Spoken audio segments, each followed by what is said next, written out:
नमस्कार मित्रों, स्वागत है आपका हमारे चैनल धन लक्ष्मी ज्योतिष में। आज हम बात करने वाले हैं आपके बच्चे की शिक्षा के बारे में।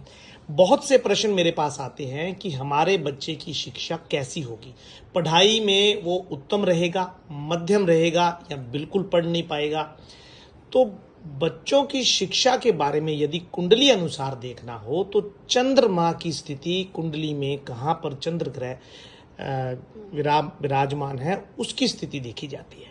तो मित्रों, जैसे लगन कुंडली के अंदर प्रथम भाव में यदि चंद्रमा विराजमान हो, यह ध्यान रखें कि चंद्रमा हमेशा अकेला हो तो अधिक फल देता है या शुभ ग्रहों की दृष्टि के साथ हो तो फल देता है। यदि चंद्र ग्रह कुंडली में राहु केतु की दृष्टि या राहु केतु के साथ हो तो कभी भी आपको अच्छा फल नहीं देता है, तब ये नियम लागू नहीं होता है। अगर कुंडली के प्रथम भाव में चंद्रमा विराजमान हो तो विद्या प्राप्ति से लाभ होता है, बच्चा अच्छी शिक्षा प्राप्त करता है, शिक्षा से उसे रुकावट नहीं होती, निर्विघ्न उसकी शिक्षा पूर्ण होती है और अच्छी जॉब आदि मिलने के भी चांस बनते हैं।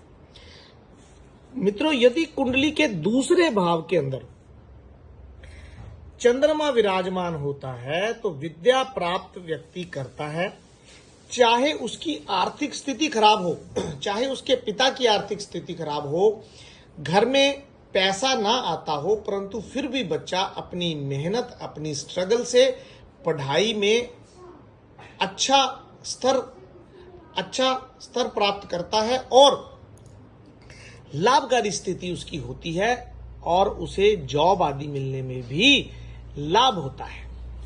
यदि कुंडली के तीसरे घर में चंद्रमा विराजमान होता है तो विद्या प्राप्ति में माता का बहुत योगदान होता है। यदि पिता सहयोग नहीं भी करते, कमाई नहीं भी करते, परंतु माता उसकी ऐसी होगी कि वो कहीं से मांग करके भी ला देगी, परंतु शिक्षा में उसे उत्तम, पढ़ाई में उत्तम करवाएगी और बहुत अधिक माता का योगदान होगा तीसरे घर में चंद्रमा होने पर। इसी प्रकार कुंडली के यदि चौथे घर के अंदर आपके चंद्रमा विराजमान होता है तो विद्या का स्तर बहुत उत्तम होता है, बच्चा पढ़ाई में खुद भी बहुत समझदार लायक बच्चा होता है और उसकी शिक्षा में कोई रुकावट भी नहीं आती, निर्विघ्न शिक्षा उसकी पूर्ण होती है। पढ़ाई के बाद ऐसे बच्चे विदेश में जाकर के भी उच्च शिक्षा प्राप्त करने में ये चंद्र ग्रह इनका सहयोग देता है। इसी प्रकार यदि पांचवें घर के अंदर आपके चंद्र ग्रह विराजमान हो तो विद्या तो प्राप्त करता है, परंतु कई तरह की रुकावटें उसमें आती हैं।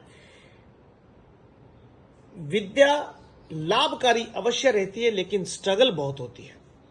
इसके अलावा यदि छठे घर में सिक्स्थ हाउस में आपके चंद्रमा विराजमान हो तो विद्या में अड़चने आती हैं, परेशानियां आती हैं।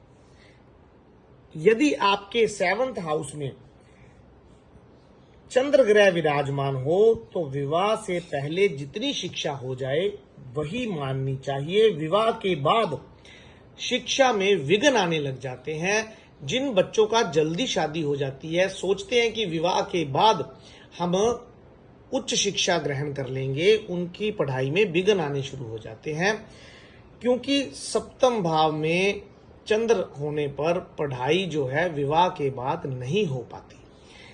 यदि अष्टम भाव के अंदर आपके चंद्र ग्रह विराजमान हो तो हमेशा मां के प्यार की कमी रहती है, मां का अभाव रहता है और विद्या की कमी रहती है।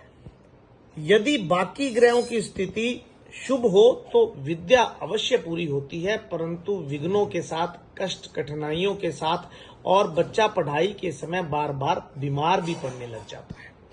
इसके अलावा यदि नौवें घर के अंदर, नाइन्थ हाउस के अंदर आपके चंद्रमा विराजमान हो तो बच्चे की शिक्षा अच्छी रहती है और प्रचारक आलोचक और शिक्षक बनता है ऐसा बच्चा, चाहे पूरी विद्या का मालिक न भी हो, परंतु उसके अंदर विद्या के बहुत से क्वालिटीज होती हैं, अलग अलग तरह की विद्याएं वो व्यक्ति प्राप्त करता है और उसका भाग्य भी उससे चमकता है।